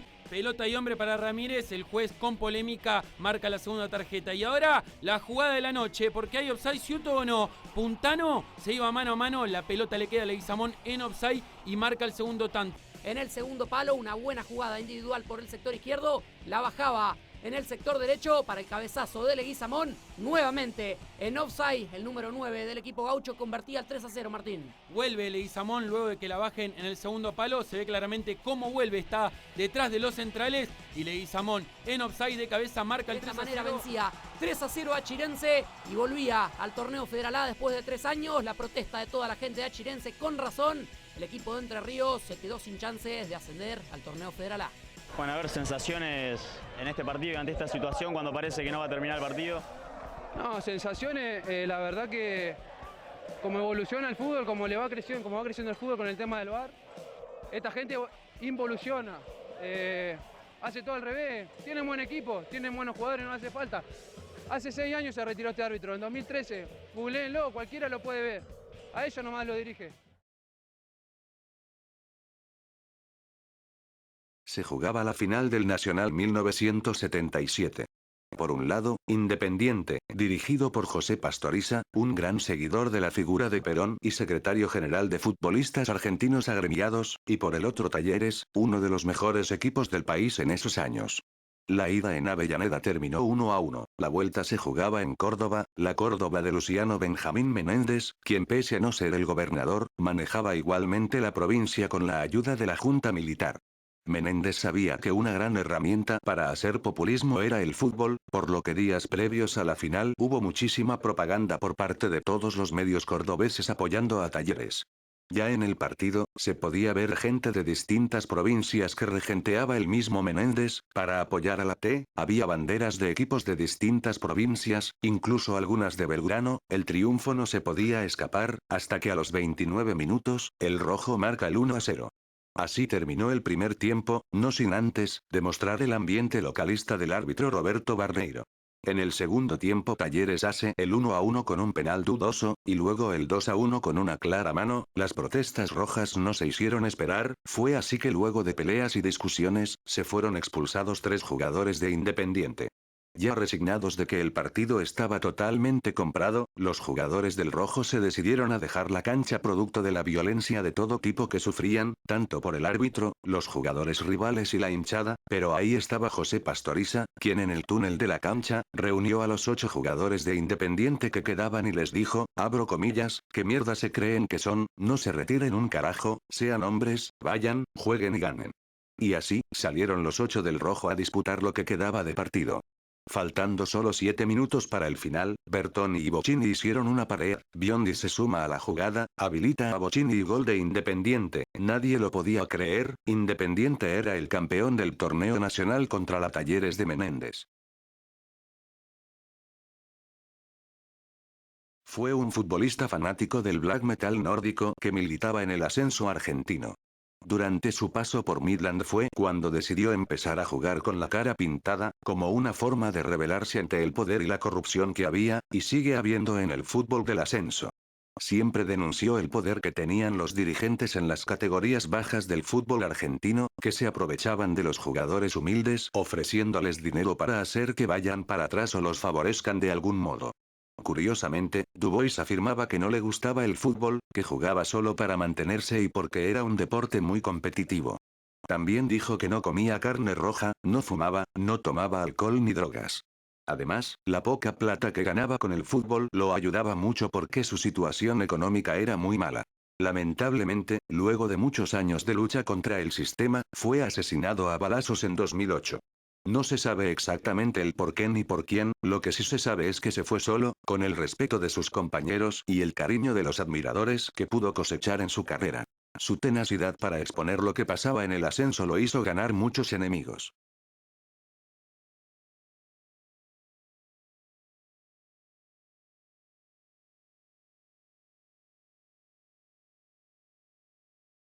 Prácticamente desde inicios del siglo XX se vivieron episodios violentos en las canchas que fueron creciendo a medida que el fútbol se hacía cada vez más popular. Así, hasta llegar a la década de los 50. La Argentina de estos años estuvo marcada a fuego por el peronismo.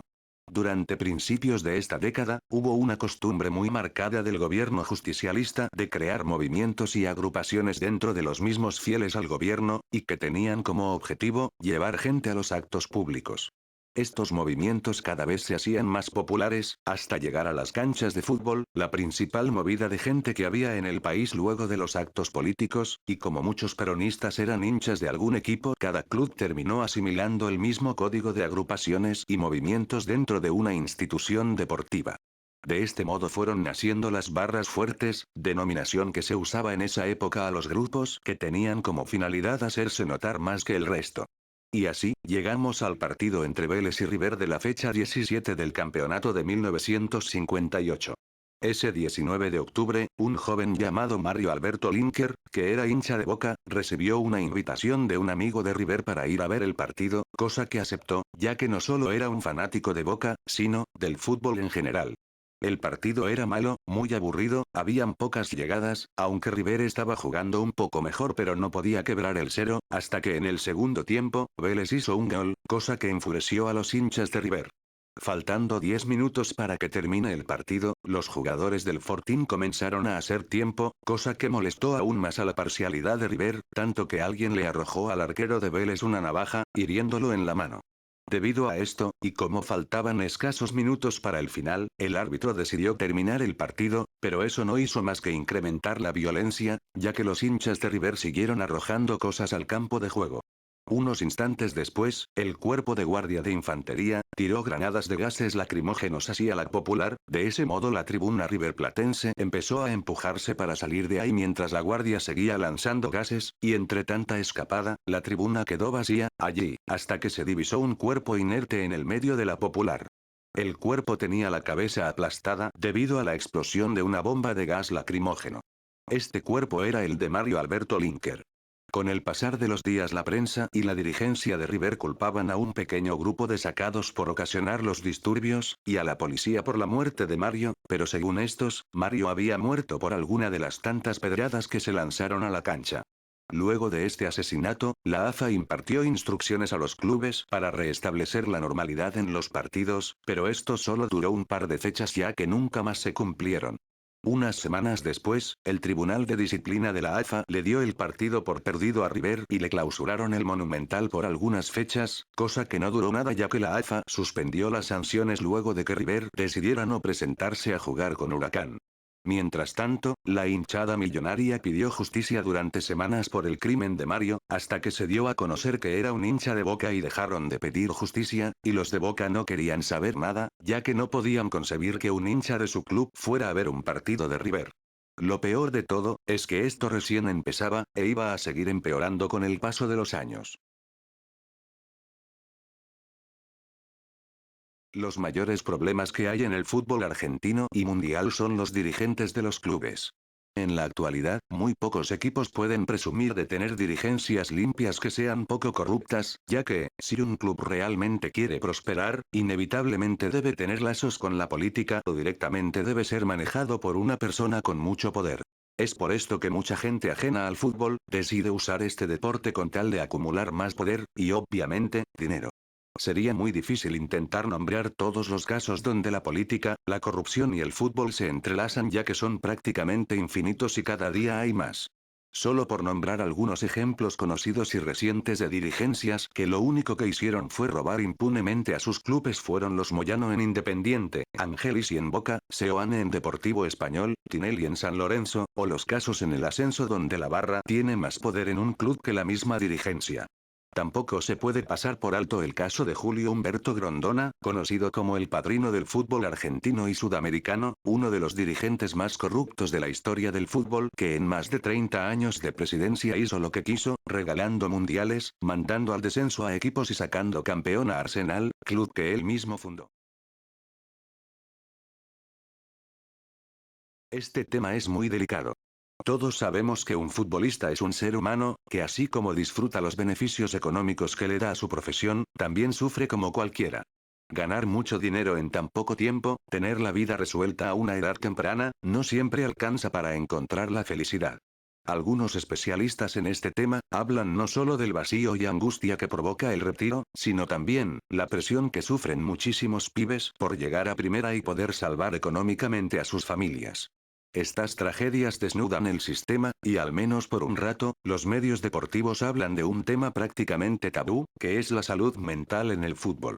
Pese a las numerosas tragedias como las de Mirko Šarić, El Morro García, Schulmeister y docenas de futbolistas más, lamentablemente aún siguen habiendo algunos cabeza de tacho que, en pocas palabras, minimizan los problemas de los jugadores, reprochándoles cosas como ir al psicólogo o recibir ayuda profesional. ¿Estás con el psicólogo? ¿Vas al psicólogo vos? Sí, voy al psicólogo. ¿Por qué se ríe? Mamita querida. Qué increíble. Ustedes de verdad, ¿no te ponés frente al espejo y decís, tengo una mujer bárbara, tengo mis 2 hijos bárbaros, soy conductor, relato los partidos bárbaros? ¿Qué más querés? Que sentarte al psicólogo y ¿qué le decís? ¿Qué te falta, ves? ¿Qué te pasa? A ver, explícame, a vos. Estás muy mal. No, yo estoy mal y vos vas al psicólogo. ¿Y cómo yo estoy mal? Esto no es ninguna novedad, la violencia en nuestro fútbol es tal que ya no se permiten hinchadas visitantes. El primer asesinato en un estadio se registró en el año 1922 en un partido entre Tiro Federal y Newell's. Una discusión entre 2 hinchas terminó en una trompada del hincha de Tiro Federal hacia el de Newell's. En respuesta a esto, el hincha de la Lepra se fue del estadio pero volvió con un revólver, donde mediante 2 disparos, le dio muerte al hincha de Tiro Federal. El total de víctimas por peleas e incidentes, dentro o en las inmediaciones de los estadios asciende a un total de 346, y sigue en aumento, según la organización Salvemos al Fútbol. El día 27 de mayo de 2015, 7 dirigentes fueron apresados en Zúrich, Suiza, ya que la justicia estadounidense venía investigando al ente madre del fútbol luego de varias acusaciones de sobornos, fraude y lavado de dinero. Según esta teoría, un año antes de que el escándalo de corrupción salga a la luz, donde Grondona era uno de los mayores implicados, el dirigente argentino decidió, nada menos, que fingir su muerte. Uno de los episodios más impactantes de nuestro fútbol se vivió el 26 de junio de 2011 cuando River, de local, no pudo ante Belgrano de Córdoba y terminó descendiendo en aquella recordada promoción. Años después, Matías Almeida, técnico que devolvería a River a Primera División, describiría aquel partido, diciendo que el descenso no fue una broma ni es para cargar, ya que murió gente. Haciendo alusión a casos de hinchas que por la decepción de ver al equipo de sus amores bajar de categoría, optaron por suicidarse. Cuando River descendió murió gente, entonces yo sé del hecho grave de que sucedió. Y si River no ascendía, iba a volver a morir gente. Entonces se ganó cosas. Se ganó, por eso cuando se habla de la B y que se cargan, muchachos, hubo familias que sufrieron, familias que perdieron seres queridos, no es una broma que sos de la B, te pongo el dibujito del fantasma, murió gente. En diciembre de 1993, los alumnos del Colegio La Salle celebraban su fiesta de graduación cuando el fuego arrasó con el lugar y provocó 17 muertos. Eran casi las 3 de la mañana cuando el boliche ardió y se convirtió en cenizas. Hernán Crespo y Lucas Pusineri eran alumnos de ese colegio. Crespo no pudo ir porque lo convocaron para concentrar con el primer equipo de River, mientras que Lucas estuvo presente, y por lo tanto sufrió de que voces anónimas e imprudentes lo señalaran como uno de los responsables de quemar un sillón a modo de broma y provocar la tragedia. El 24 de mayo de 1964, iba a ocurrir la mayor tragedia de la historia del fútbol, y quizá una de las menos conocidas. Peruanos y argentinos se jugaban la clasificación para los Juegos Olímpicos de ese año en el Estadio Nacional de Lima. La albiceleste ganaba 1-0 cuando 6 minutos antes del final del partido, el peruano Víctor Lobatón con el defensor argentino Morales se disputaban la pelota, y en una discutida jugada Perú marcó el empate a 1. Sin embargo, el árbitro uruguayo, Ángel Eduardo Pasos Bianchi, anuló el gol del empate. La decisión provocó un estallido de rabia, y varios hinchas saltaron al campo para agredir al árbitro. Los policías soltaron a los perros, que se abalanzaron sobre los seguidores locales. Esta imagen provocó un ataque de ira colectiva y las aficiones de ambos países empezaron una pelea a palos y navajazos.